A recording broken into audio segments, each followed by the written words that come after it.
All right, we are live and people are just coming in from the waiting room.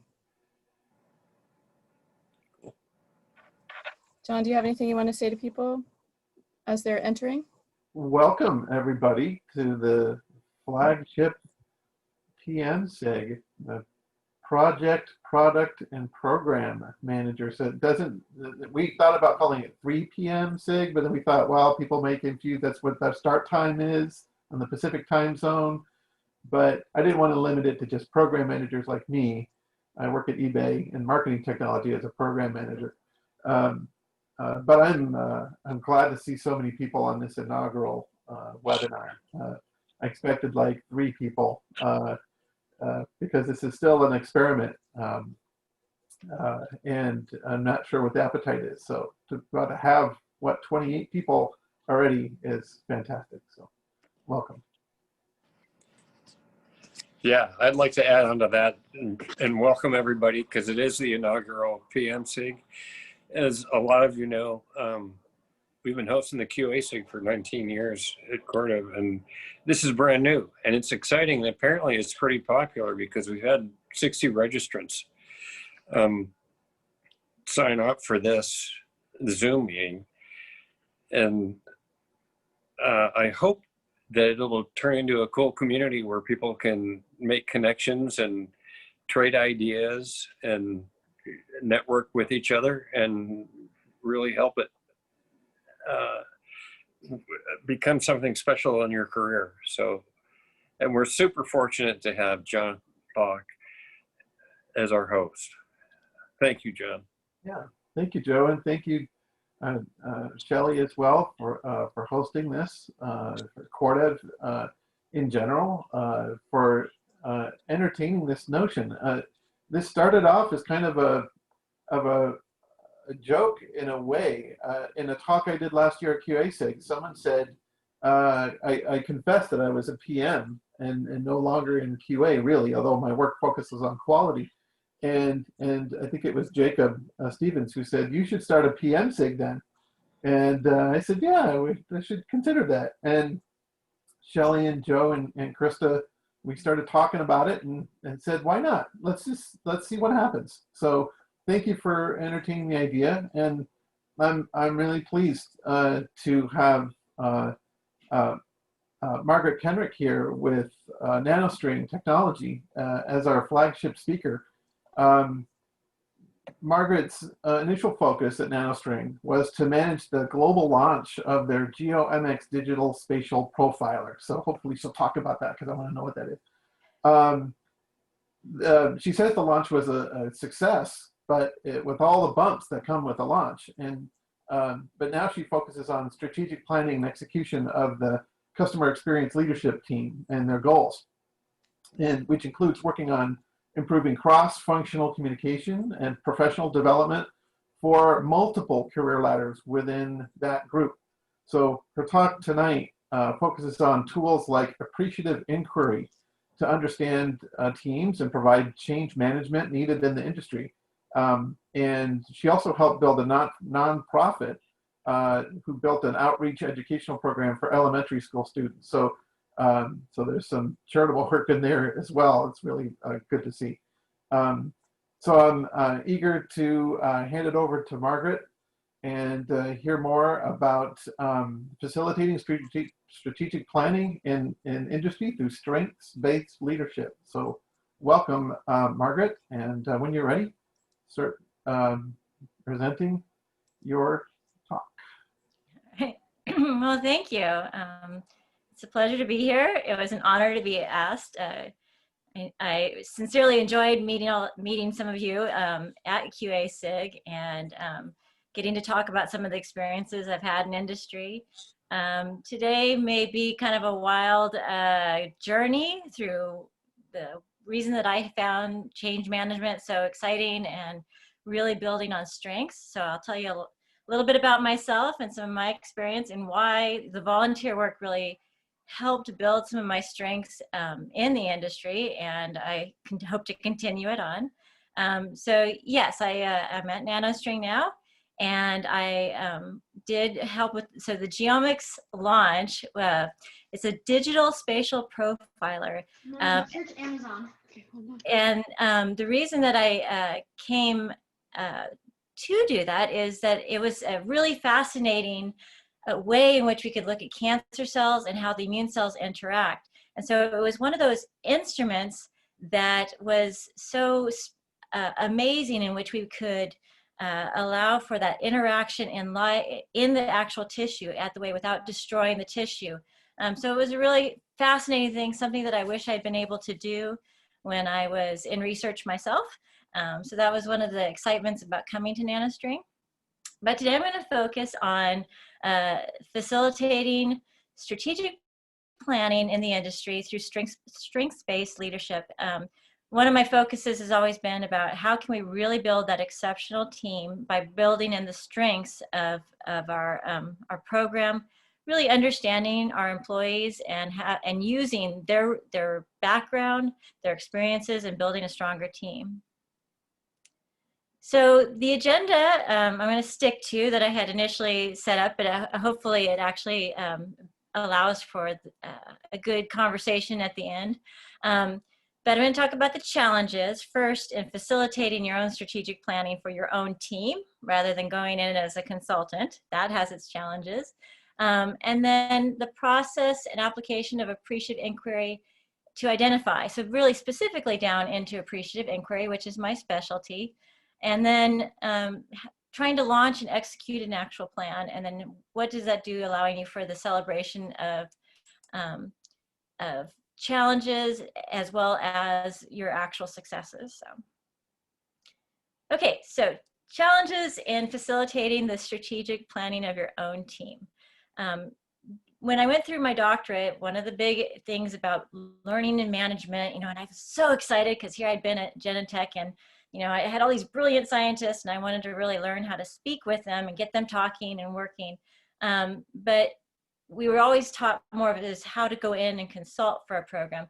And what really we wanted was challenges for our own team and understanding how our own team really worked. So how was I qualified for doing something like this? Now, my education and experience was biology, immunology, and I had an amazing opportunity to work in biotech in the Bay Area. Worked for several companies, had an exceptional experience of 20 years in drug therapeutics. And I also was a teacher. So I strongly suggest those of you that have had industry experience, if you have time to go teach at a community college, it's a great experience. Sharing what we've learned in the industry, exciting the students over what's possible. And then of course, coming back to Seattle, now I have made home here back in Seattle. And in all of this, what I really enjoyed was being with a team and a group that I could really grow in. And so here's our biking group.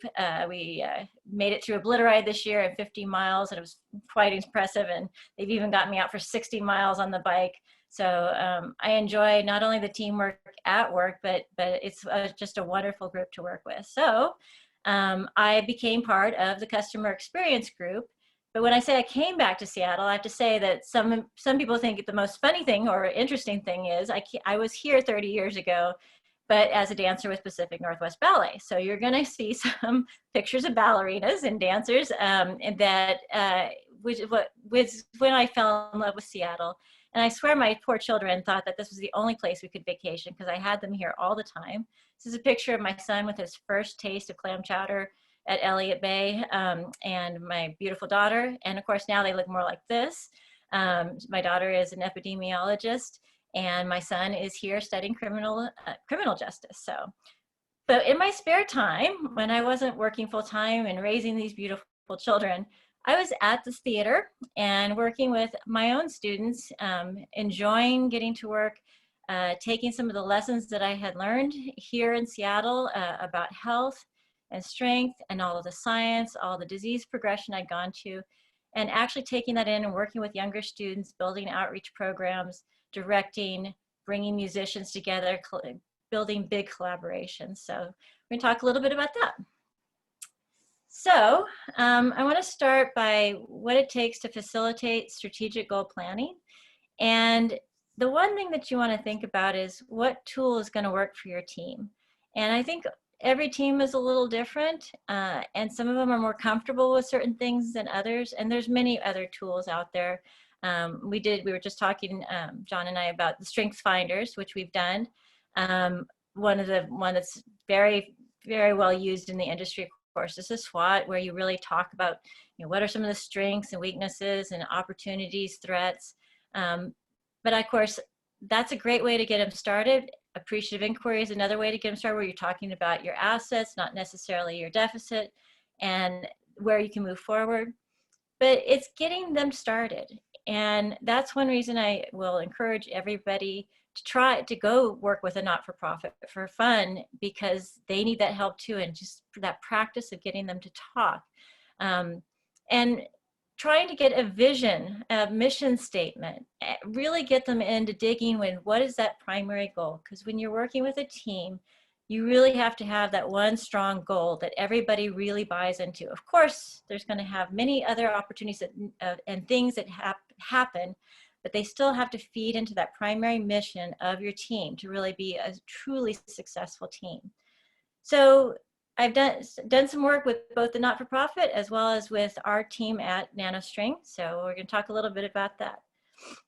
Now, this is not to be spent time reading on today, but this is how I got started, and it was working with the ballet, working with the actual board of directors, and trying to understand what it is that we could do. Where could we go? You're a little school, having some fun, but where could we go with it? And it was just eye-opening when you really sit down and start to discover what you have, just dream about what might be possible, design, and then try to deliver on this. And so I'm going to talk you a lot through the actual Appreciative Inquiry as we go, but this is how I got started, was working for fun, and really trying to build out a program that you just knew everything you were giving to was going to be appreciated in the end.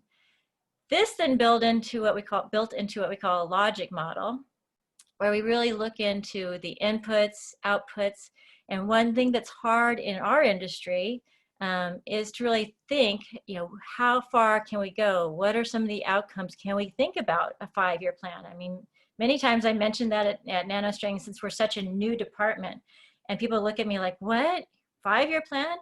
But it's nice to go through these very basic models and try to build this out. So we were successful. We built a program called Building Our Community. We were enhancing performing arts programs, increased double the size of the school and the not-for-profit, developed partnerships with local schools, built an outreach program into the elementary schools, where I had teachers that were going in for 1st and 3rd graders, and then even developed a professional development program for the actual company. So it was an exciting time, a great practice for me to get started. So I went back, of course, helped with the strategic planning of the board. Some of the great things that come out of strategic planning, just sitting with them and getting them talking, doing their analysis, doing the homework, and getting them to really think about, they had a mission, they were ready to go forward, but what did that take? And really taking your time to think about, well, are we communicating?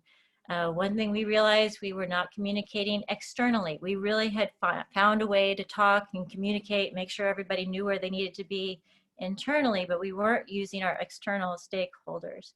We needed to do fundraising. Well, no one likes fundraising, or it's very hard, or there's lots of excuses. You're doing so much for your kids at school. So what could we do? How could we be creative? How could we not, developing other programs, educational outreach, which of course was exciting to me because I was getting people out into the actual schools, supporting our artists, as well as then building out these big community productions.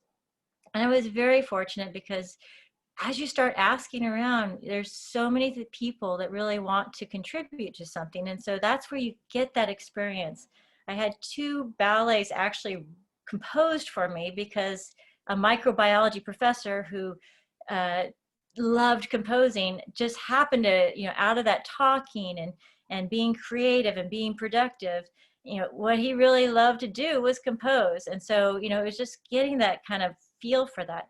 So, I figure we can take this into work and we can do something and make it more exciting and really take advantage of the assets of our community.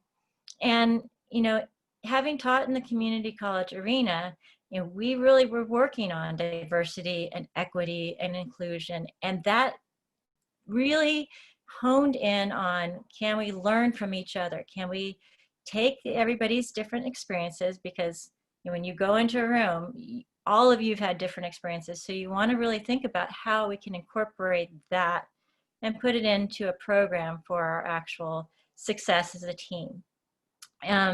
So here we had the launch. It was exciting, but I didn't want to just be a project manager. I wanted to get back into like building strings. And then we reorganized the team at NanoString. So we were really a strong customer experience. We went from a small team to 84 people now. A new director became, or one of our people at NanoString was promoted into the role of leading the department. And, he didn't know me very well. And, I was reporting to several different people. Everything was going different ways. And so I said to him, well, can you at least audition me as a consultant for your program? I want to lead the strategic planning. And he thought, well, okay. And it was just, getting out there, stepping out there and saying, I want to actually really make an impact with this team. And this is what I'm trying to do. And this is what I love to do.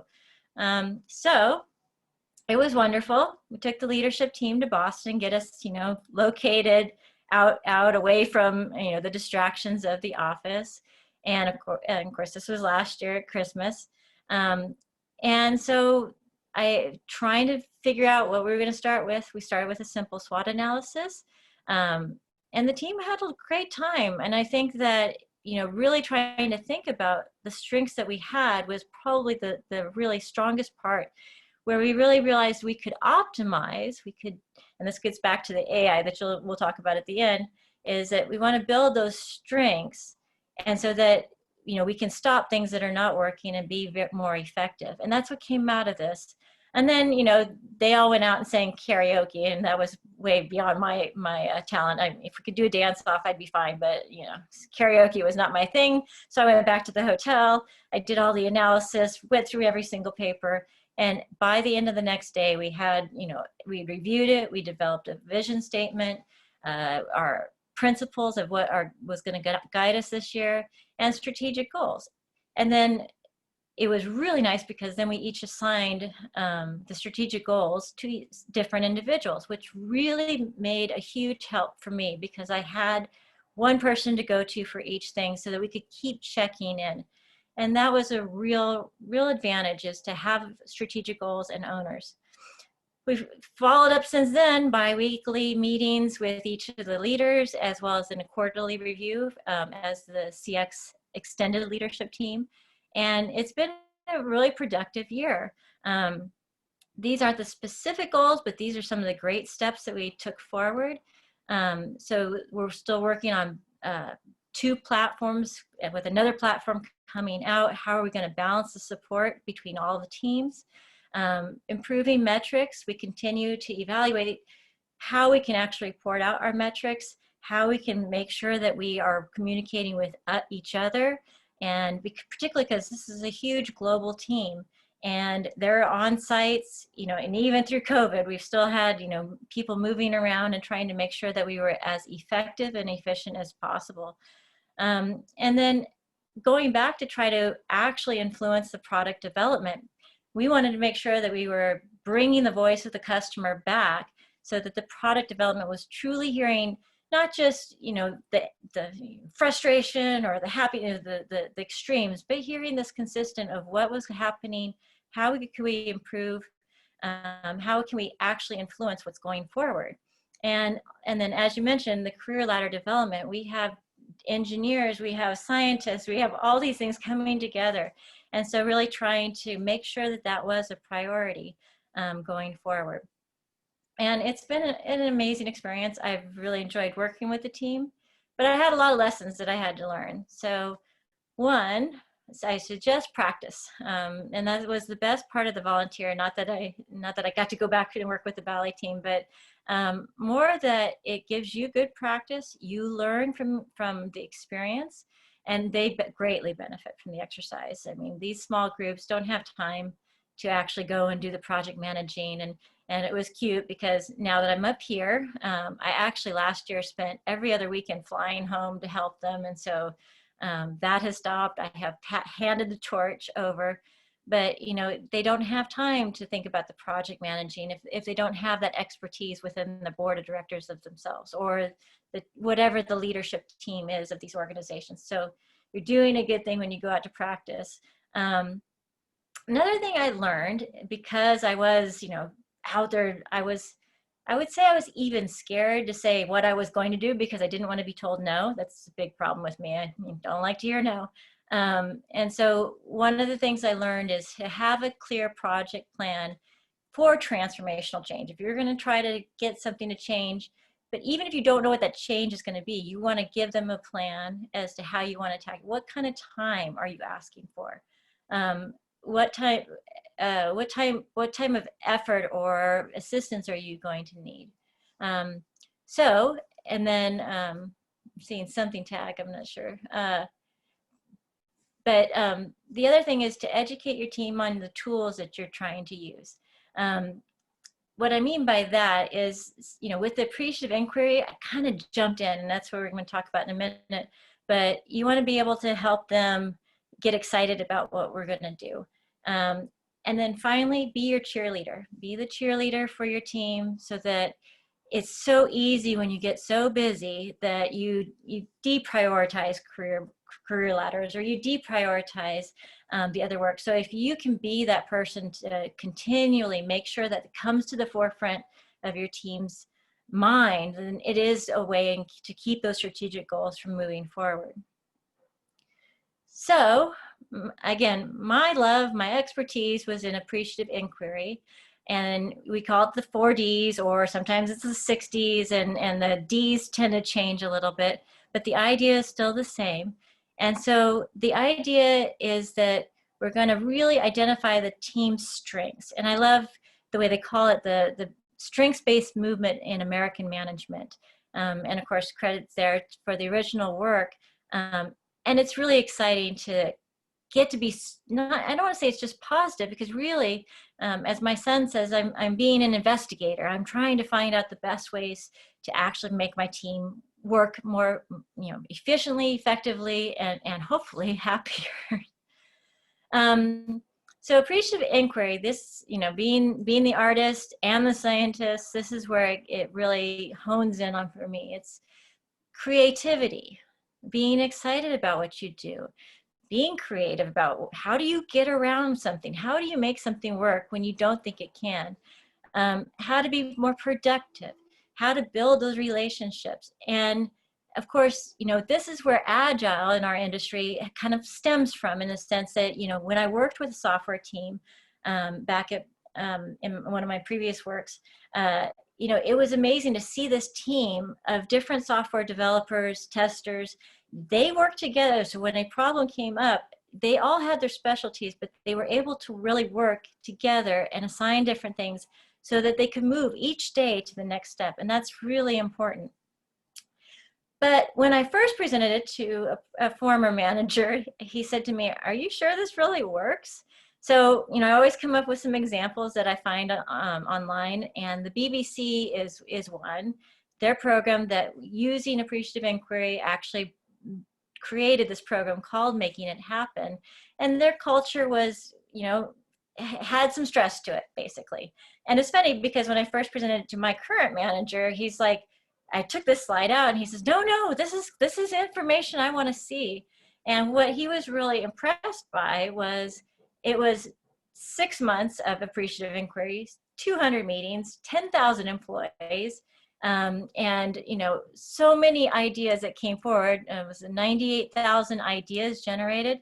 And from that, taking all of that information and actually bringing that into 6 values, I believe. You know, so honing in the themes as we build out this appreciative inquiry.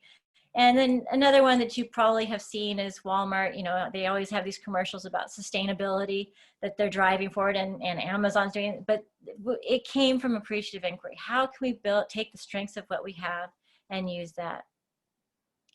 So where did I start then? Trying to work within the industry. And again, I'd gone back to teaching. And so we were using appreciative inquiry, but as advisors. And it was an interesting time. I wasn't studying the students besides my own, but I was studying those that were using appreciative inquiry to help their students grow.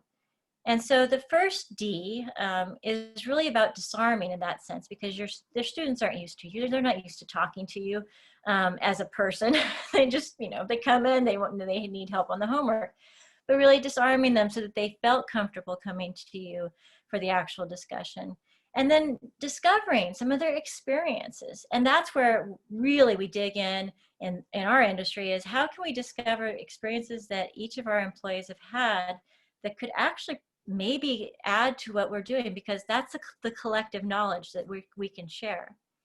And then designing. So as the students, it was designing how, you know, they could be better. They could say they were good at something, good at math, but English was giving them trouble. Well, what made them good at math that they could then apply to their English? And so taking those strengths and building it in their education, and then helping them deliver and be successful and not settle, make sure to do that follow-up. But what I found was those that were doing the appreciative inquiry were actually benefiting themselves by becoming better at being more appreciative and inquiring how they could be better. They were discovering some of their experiences. Some of the actual faculty reported that they actually needed to be disarmed, that they weren't used to talking to students themselves and not comfortable sharing, and designing and making their lesson plans better, because now they had discovered more of the experiences within their student team that they could build on and be better educators. So it was a really fascinating examination of appreciative inquiry, because those that were participating in it were becoming better teachers, developing better programs. And so I wanted to really take this back then to our industry and build out. And so it's not a finished story. We're still working on it. But what I really enjoy about appreciative inquiry is it's building your team from your strengths within. It's finding those strengths, but also then you can't stop there. You have to do that environmental scan, making sure that whatever you're thinking about that you're going to do, you're going to drive, you're going to deliver, it has to have a global context. It has to be something that's going to be important for the work, because you need your stakeholders to buy into it. And so when you're leading any sort of strategic planning, when you're trying to build out this, if you're trying appreciative inquiry, you want to make sure that in the end, you're going to have that stakeholder support. Otherwise, you have lost your team. Your team no longer will trust you to bring that forward. So it's not just the team, but actually how can those strengths then build into the actual success of your company, right? So how do you launch and execute a plan in the industry? And then you need to celebrate the wins as well as evaluate the challenges so that you can always move forward. And that was one of the wonderful things about doing what we call transformational change leadership, is making sure that, you know, sometimes things don't work, or at least not as your plan, and making sure that you're always doing that agile like evaluation and making sure that you have that input and evaluate and make the change so that you can step forward and start that new cycle of improvement. So I look back at some of my papers and everything, and I realized that this quote came in every single time of Martin Luther King Jr. And that was, if you can't fly, then run. If you can't run, then walk. If you can't walk, then crawl. But whatever you do, you have to keep moving forward. And I truly believe that, you know, no matter what, and that was the best thing I think about NanoString, is they let me make some mistakes and keep moving forward. And so it was really an inspirational of, let's keep trying, let's keep moving forward. Okay, so now you're going to, here I'm going to launch, I said to my leadership team, let me launch an AI program at our summit. And they said, okay, sure. And let Margaret try. But as we were developing the summit, my time was getting smaller and smaller and smaller. And I was like, okay, what am I going to actually accomplish? And I just sat down and I said, you know what, I'm going to do this one way or another, and we're going to take the next step. And that was really inspirational, because once the team actually saw what I was planning to do, they got excited about it. And that was just uplifting for me to really know that I had leadership that wanted to do the best that they could for the team. So the first thing for Appreciative Inquiry is to define, particularly for our industry. We already, we're already singing karaoke together. We don't need to be disarmed further, but we want to define what we want to do. And so for the leadership team, we wanted to see what we wanted to ask of them. What did we want to find out that actually might have some sort of global impact? And that was tough. We also want to think about who we're working, what is our team like? For me, it was, 84 people. How much time are we going to be able to process this? So we wanted to define the outcome of the actual exercise. And then for the participants, this is when we're going to discover from each other the different opportunities that experiences that they've had, help them dream about where we can go with some direction, and then design a pattern. So I'll go through those steps. And then of course from the leadership team, whatever we come up with, I have to be strong in making sure that we deliver and deploy what we have decided on. So I call this my COVID wrench. So, okay, I'm gonna do this. I'm gonna try with my team. I'm gonna get everybody's experience. But wait, I have 84 people and I can't see any of them. So how am I gonna facilitate Zoom personal experiences with 84 people? Well, okay, let's find a new way. And when I look at some of the bigger things that are done with really big companies, they're not having that personal discussion at this stage. They're writing things down. They're in a room and they're writing things together, and then the themes are synthesized. But I really wanted to get the personal experience, to get people talking. I didn't want to see everything just written down. I wanted to hear it. And so what we ended up coming up with was breakout sessions. And I thought, that's amazing. Let's break out. We decided, okay, we have 1 hour to get this started.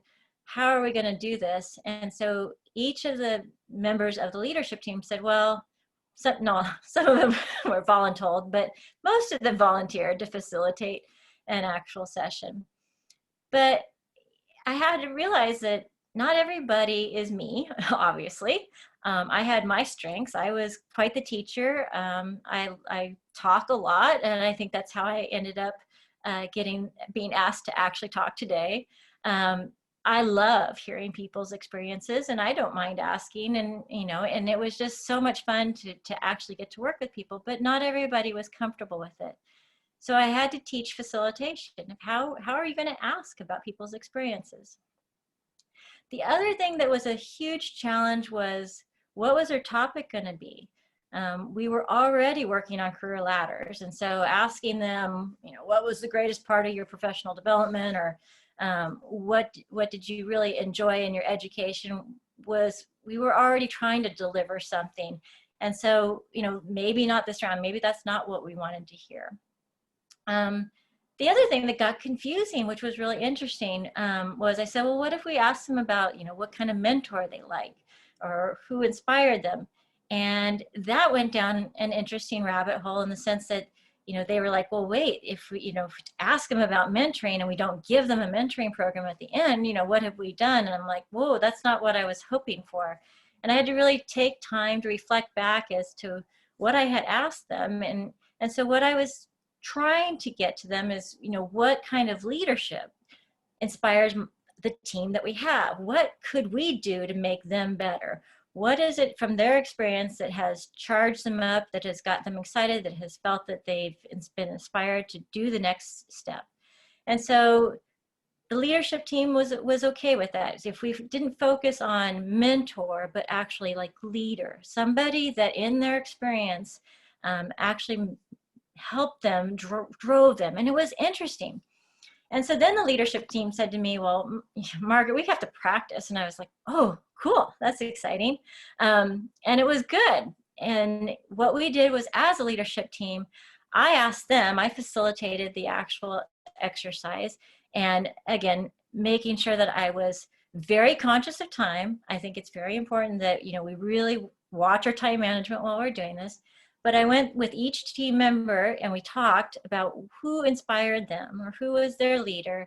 And it really drove home what inspired, which is probably why they're part of the leadership team, of what was exciting for them, what drove them. And then here's just a quick word cloud that came out of just that 1 hour session of what they wanted. What if they were, you know, to be driven at the most, they wanted somebody that was collaborative. They wanted somebody that was real. That was a real big one that kept coming up.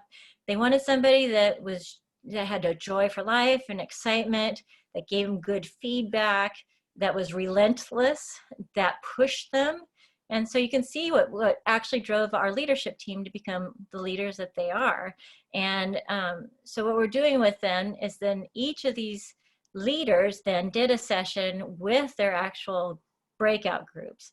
And so it was really exciting to see that they had such actual excitement about the actual process. And again, you know, these are scientists and engineers, and this is not something they were necessarily comfortable with.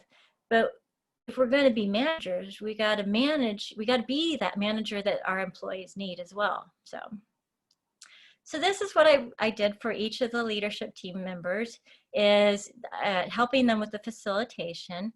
And I asked them to be curious. I asked them to try to be fun, and they're always fun. And to make sure that everybody spoke. And I thought that was interesting because some people said, well, not everybody wants to talk on Zoom. And I said, so, you know, again, that's the teacher in me that says, well, of course, I'll just ask, you know, it's not a big deal. If you don't, you know, when your team members don't want to speak up, you know, when you ask them, they will speak up, and they did. And so basically I had them each ask, you know, get them started about someone who inspired them or mentored them, and then follow up. Well, so how did you engage with that? And these were just ideas, you know, stemming from the Appreciative Inquiry books, of questions they could ask. Not like I wanted them to ask everything, but making sure that they got at least those 2 questions into each person. Where was the inspiration? And then how did you engage it, or wherever that conversation took. And it was really, we had a great group. I really had a lot of fun with the team that I had. So we're digging through all of that and building out the themes and inspirations. Our next steps, because we only had so much time, is to do the dreaming. And so I'm facilitating all the groups in this type of dreaming. And I don't mean like fantasy. I mean, where can we actually try to find the best examples of leadership and make sure and determine what might be possible, or what would be that exceptional team management leadership that would inspire our group, envision what they might be. And then from that, we're going to design. And this is the one thing I think is really important, because you want to look at, and I just love the way this is like so succinct into the method, is what should be stopped? What are we doing that is not effective, that is not helping our employees? What do we need to start? And then what needs to be continued? Because we're not doing everything wrong. We got a great team, right? So it's not about, who's doing something wrong. It's just, where do we actually need to put the energy so that we make sure that the team we have of that day, and hopefully going on, and that we're going to, once we invest in these employees, it's so important that we continue on and be successful. And so we want to then design something, and we want to bring this to the leadership team and say, okay, this is where we want to get to. These are some of the actual rule or visions that we have of where we could go forward. And so then it'll be back to the leadership team and actually decide what is possible, what we can do, and then deliver on it. And it can be something simple, or it can be something grand, but you're listening to the voices of your employees. And it's empowering. It's empowering for everybody. And then here's just a couple quotes that I thought were really sweet. But this is the general gist of what I hear. I mean, obviously, maybe not everybody had the best of experiences, but I had one facilitator that went out and bought the book. I had several people write saying that they were just really excited by having that opportunity. They like the breakout rooms. They want to see leadership doing this. I love this. Sometimes I feel isolated in the field. So it's great to hear they'll be able to give more opportunities to meet with leadership like this. So we're branching out. And, you know, the team had already done a lot in what was the ideal team player. What are the actual dysfunctions of a team?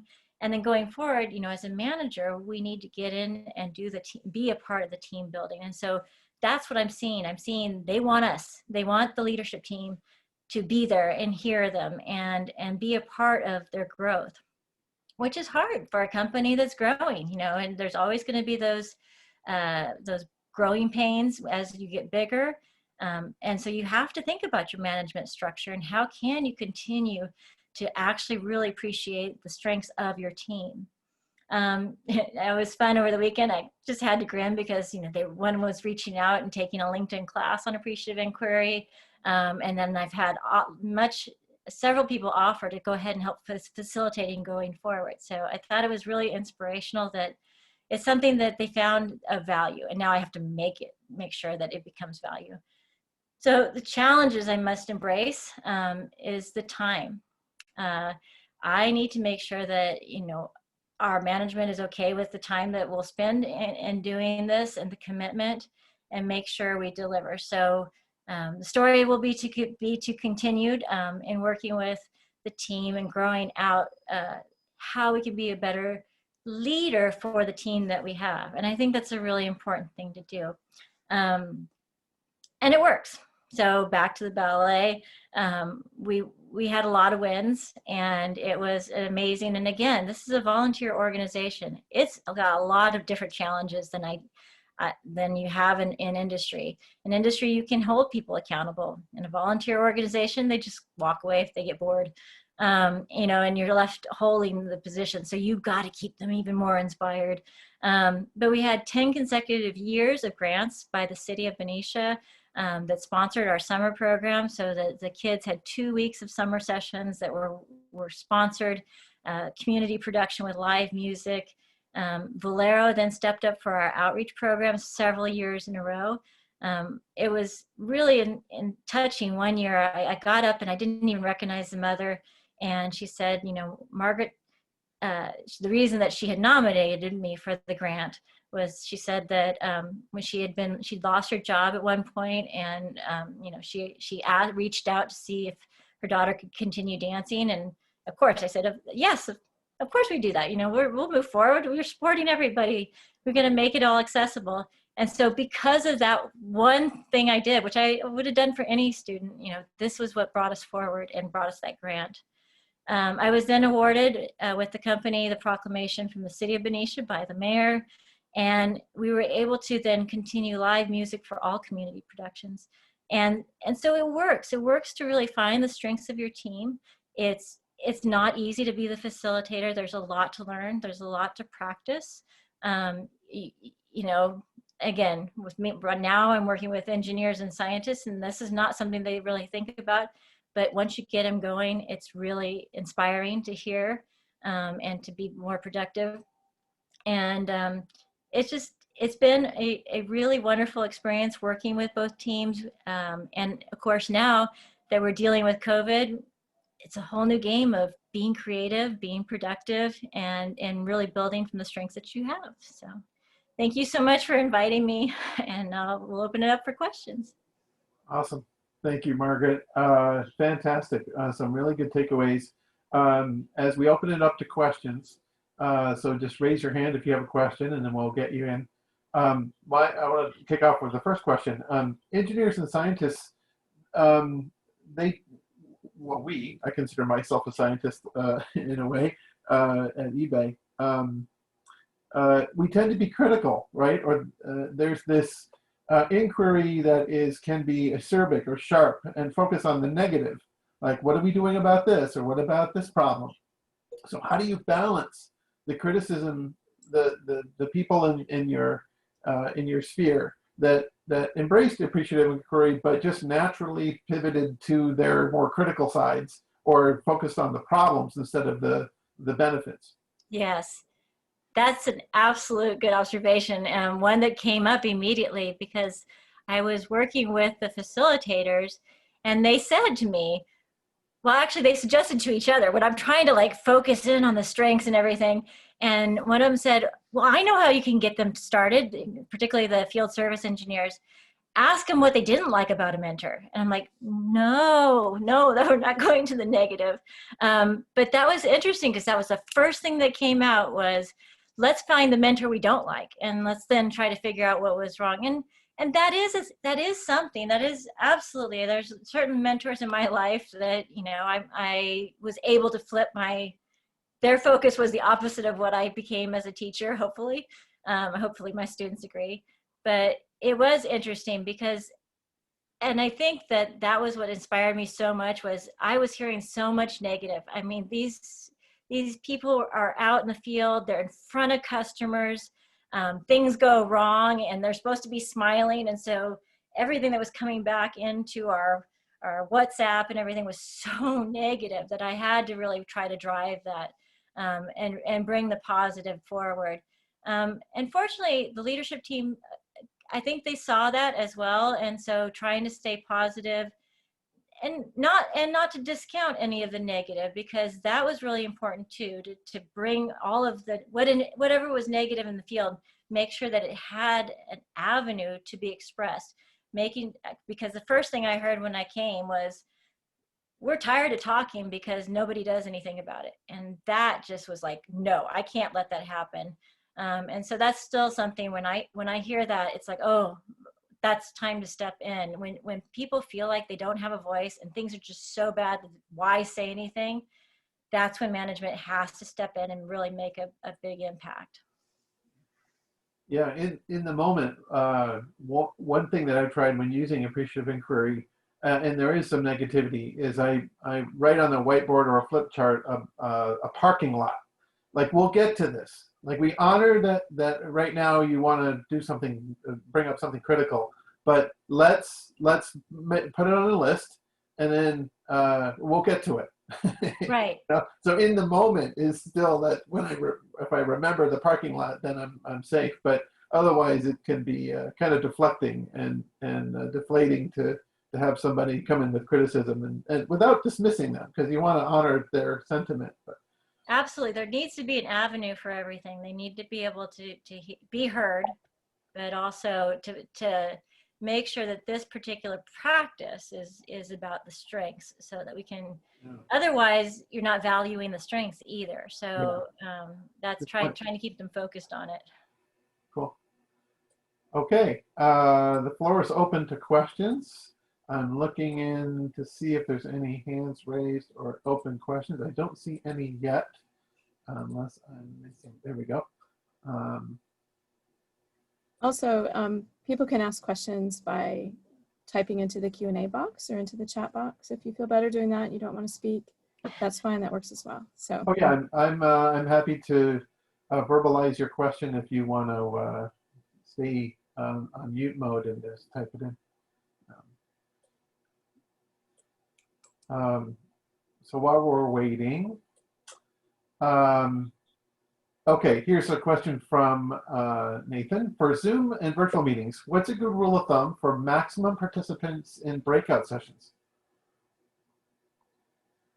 Good rule of thumb. For breakout sessions, the one thing that we really wanted to watch was timing of what we expected. So for us, it was important, one, that we kept it, I would say about 7 to 8 people. Otherwise, the just discussion would get out of hand.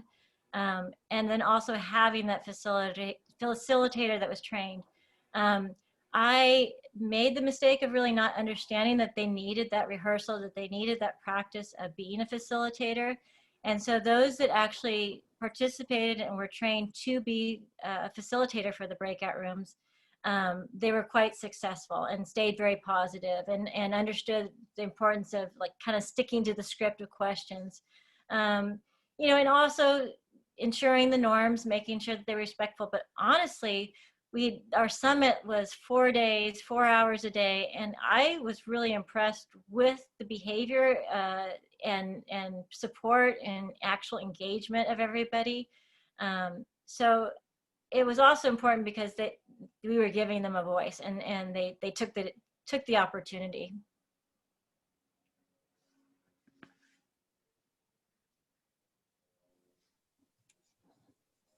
Okay, another question came in. What was the biggest roadblock to engage leadership to execute on their words of change? What's the biggest roadblock? I think right now it's the commitment, it's the time. So that's what I was saying. My lessons learned was to really offer the whole idea of anything like this as a project, a very specific timelines. You know, many times for me, working in the not-for-profit, it came out more organically in the sense that, you know, we did what we could at the time we had. But I think with industry, to really get the stakeholders to buy in, you really need to have a good project plan with your risk, your benefits, truly outlined, even if you don't know where it's going at the time, but to really respect everybody's time and effort in doing something like this. And so that's one place that I will have to continue to work on. Okay. Question number 3. If you find that a mentorship is not a good fit, how do you recommend going about ensuring that that individual is still receiving guidance and support?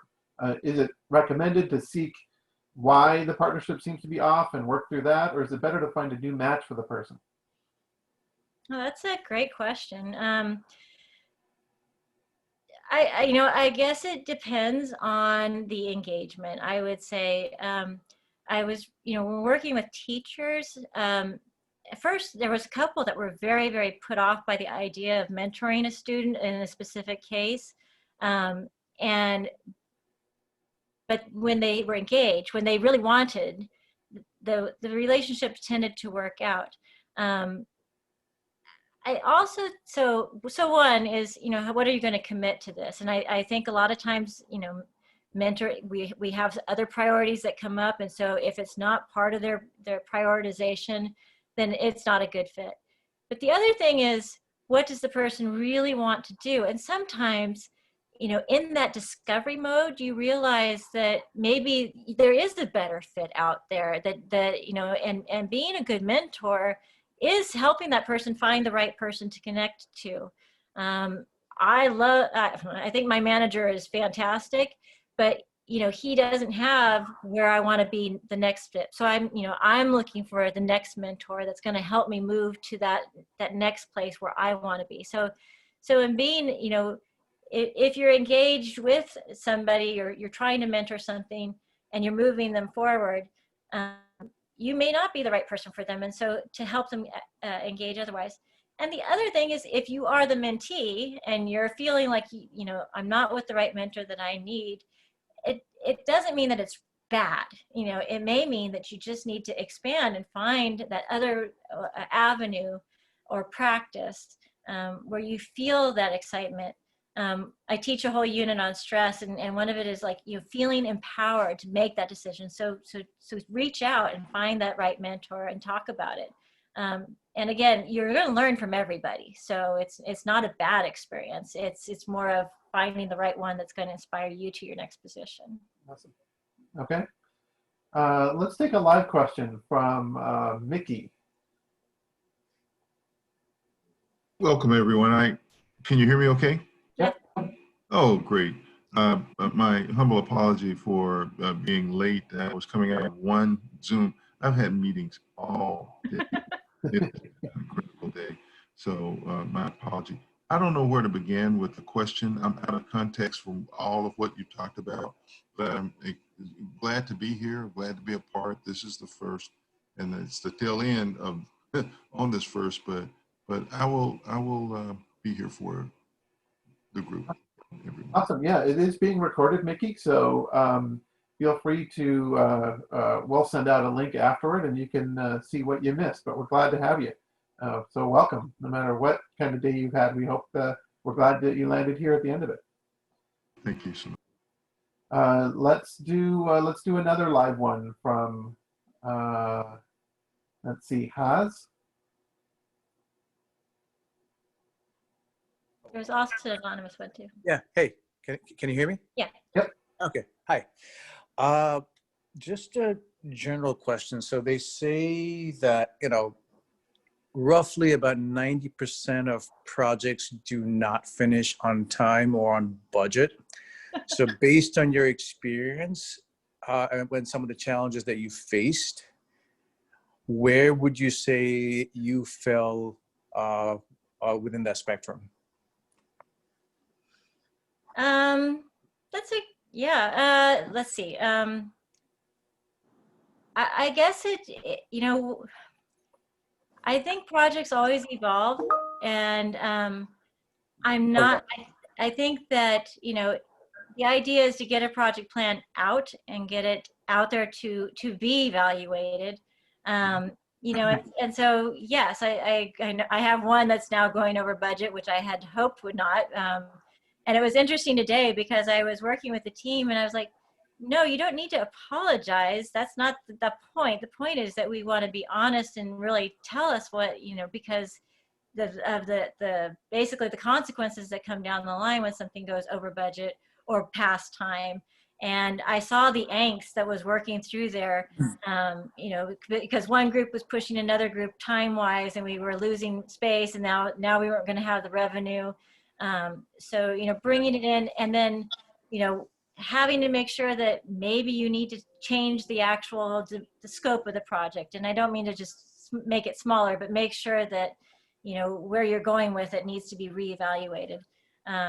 So to answer your question specifically about me, I guess it depends on, how big the project is. If it involves any construction, that's always a problem. But if it's with the software, there's always new bugs, there's always new things that need to be worked out. And so I find the agile, change management is a good process to keep on top of those types of things. Okay. Thank you. Thanks. Margaret, what metric did you use to measure the efficacy of the program?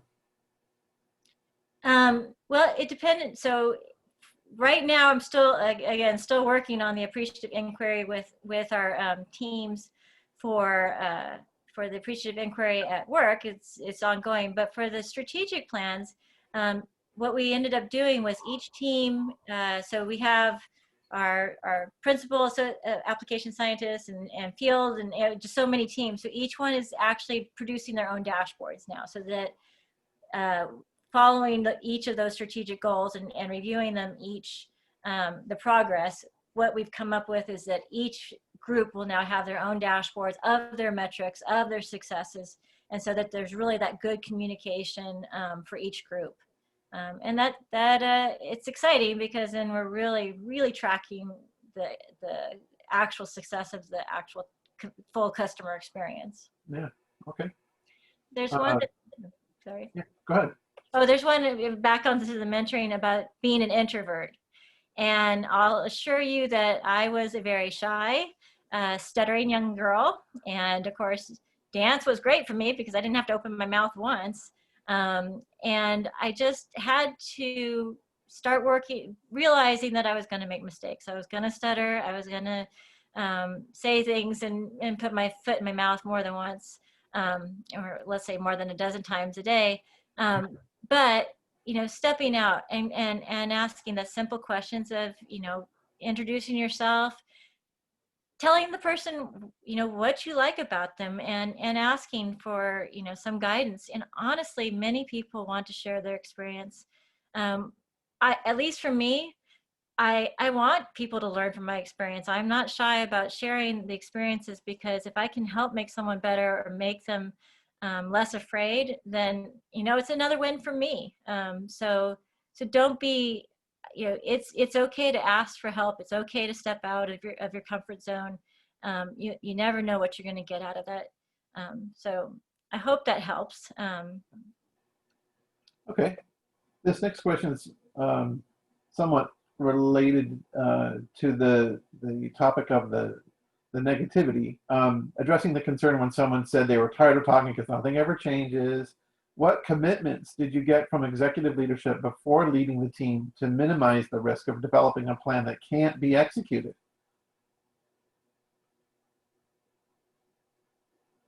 I think that was a pretty, I'm trying to make sure I got all of that. It's not in the chat. Yeah, it's in the main chat, but Okay. to me, it's, so if you have people who are going to doom this project before it starts because they come in with an attitude, nothing ever changes, what's the point? Did that mean you had to get a different kind of commitment from executive leadership to minimize the chances that it would fail? Or did that strengthen you in getting commitments from leadership?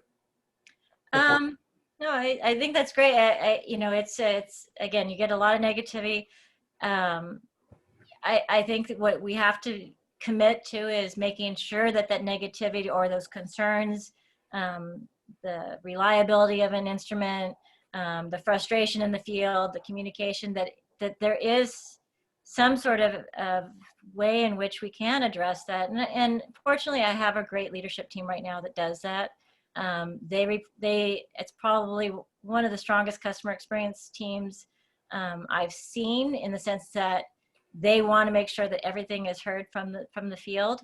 So there has to be an avenue, and if there's not, then we need to keep working until we have an avenue for that information to be funneled, and to continue to follow through on working through that. Now, obviously, we don't get everything through, but to continue to bring that to the forefront for our leadership. The other thing is to build out a better communication plan, and that has really helped us too, is to be more organized in how we actually communicate as a team, monthly, weekly. We have a weekly bulletin that goes out so that people know where things are at all the times. And our management committed to that. Now, I'll have to work further to make sure that I have their commitment going forward and finishing Appreciative Inquiry, because it can't, you know, some of them felt it was a little bit overwhelming, and so it will be up to me to really, at least whatever we commit to, that we stick to it.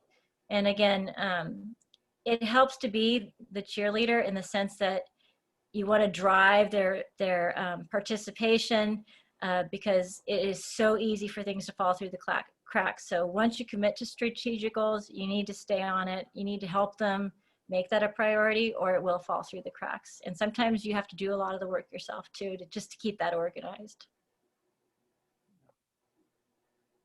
All right, we exhausted the Q&A queue for now. I'm just checking, see if there's anything else. I think there's one more hand raised as well. There is. Oh, Haas again. Hi, Haas. You have another one? Hey, I do. Which project management methodology have you mostly employed? Is it mostly agile? Was it mostly agile? Is it mostly agile or waterfall? And the reason I ask that is because, so the industry that I work in, we predominantly use a waterfall methodology, and that's where most of my experience is. I have limited experience with agile. So I guess, would you say I'm employed, I am employed, but I am looking for a change. I guess, would I be at a disadvantage just based on the fact that I don't have a lot of exposure to agile, or is waterfall, in your experience, still widely used? Yeah, in project management, I think, don't let agile scare you. I guess this would be my best answer. Yeah. And I mean that because waterfall is great, you know, when you have this very specific end product of what you need to make, right? So, you know, you have to get there. And so I've seen a lot of different projects where they try to blend it. You know, we have where we want to get to. Agile is a good way of breaking things down. It's not about really, it's a good way in which you come up with a structure that works for your team, And I've seen people adjust, you know, how long our sprints are going to be, what we're going to do, how we're going to do our breakouts, our actual sessions.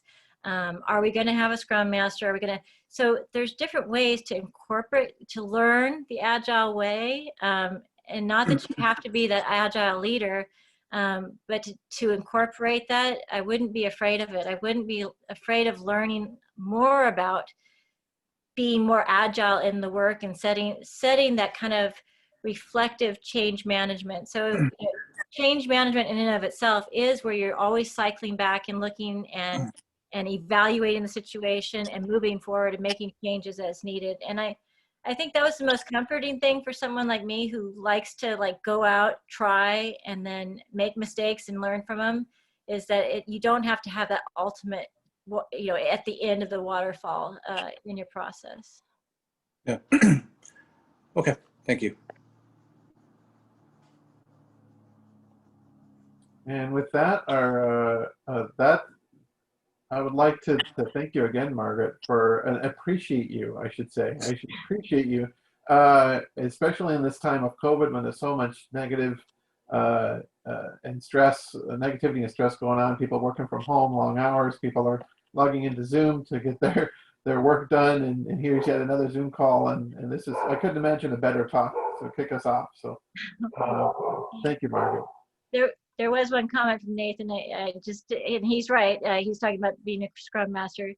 There are great classes out there to get certified. So, you know, and the funny thing is, you know, I taught online years before we had to go to COVID. So, you know, there are some great classes out there to get yourself, you know, where you want to be so that you can take that next job. And this is a good time to do it while we're all home.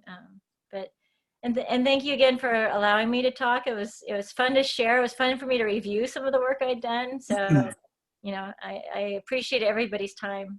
So thank you for attending too. Oops. You're muted, Jon. Yeah, and again, we'll process the recording and get it out to folks. And thanks everybody for coming and making this first flagship talk exactly what I hoped it would be. So thanks again to Margaret, to you, Shelley, for being a host, and for Corda for hosting, and we'll see you in December. And if you have speaker ideas or ideas for speakers, people you know, or maybe you want to do one, please reach out to me through Shelley, and I'll be happy to talk offline. Thank you. Congratulations on your new program. Awesome. Thank you. Thank you, everybody. Have a good night. Thank you.